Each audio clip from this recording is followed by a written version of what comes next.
Escorts group एक ऐसा नाम जिसने कभी भारत की सड़कों पर राज किया। अगर आपने 80s और 90s में बाइक चलाई है तो राजदूत मोटरसाइकिल का नाम भूल पाना नामुमकिन है। यामाहा RX 100 ने जैसे ही भारत में कदम रखा, रॉयल इनफील्ड और बजाज की नींद उड़ गई। लेकिन फिर ऐसा क्या हुआ कि आज ना तो सड़कों पर राजदूत दिखती है और ना ही एस्कॉर्ट्स ग्रुप का वही दबदबा बचा। ये कहानी शुरू होती है 1948 में, जब हर प्रसाद नंदा मात्र 50,000 रुपए लेकर दिल्ली आए थे। विभाजन के कारण उन्होंने सब कुछ खो दिया था, लेकिन उनके हौसले बुलंद थे। 1949 में उन्होंने एस्कॉर्ट्स ग्रुप की नींव रखी, जो शुरुआत में कृषि उपकरण बनाती थी। धीरे धीरे एस्कॉर्ट्स ने ट्रैक्टर और फार्मिंग इक्विपमेंट्स के जरिए अपनी पहचान बनाई और फिर इंडियन रेलवे के लिए उपकरण सप्लाई करके उन्होंने सफलता की सीढ़ियों पर चढ़ना शुरू किया। 1970s के दशक में भारत को एक भरोसेमंद और मजबूत बाइक की जरूरत थी। एस्कॉर्ट्स ग्रुप ने पोलैंड की कंपनी कैजेटा से तकनीक लेकर राजदूत मोटरसाइकिल को भारतीय बाजार में उतारा। उस वक्त ये बाइक भारतीय ग्राहकों की पहली पसंद बन गई। किफायती,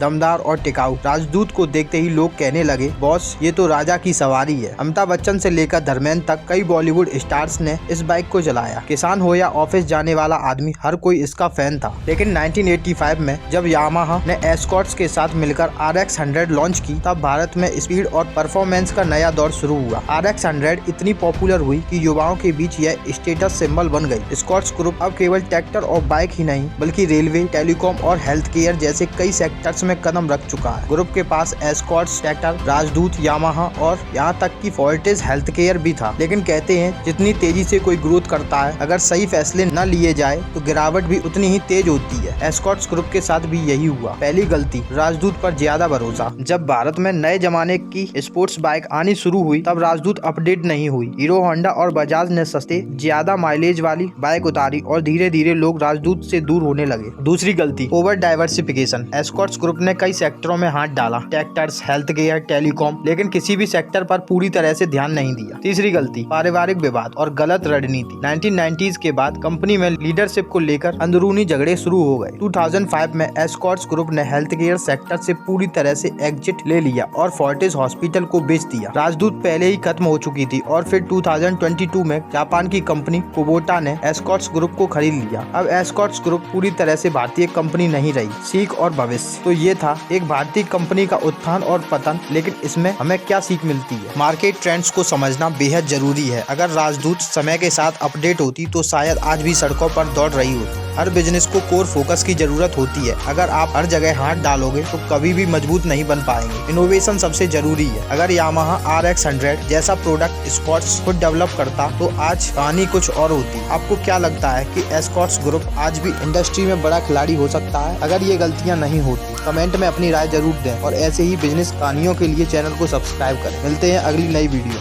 तब तक के लिए धन्यवाद।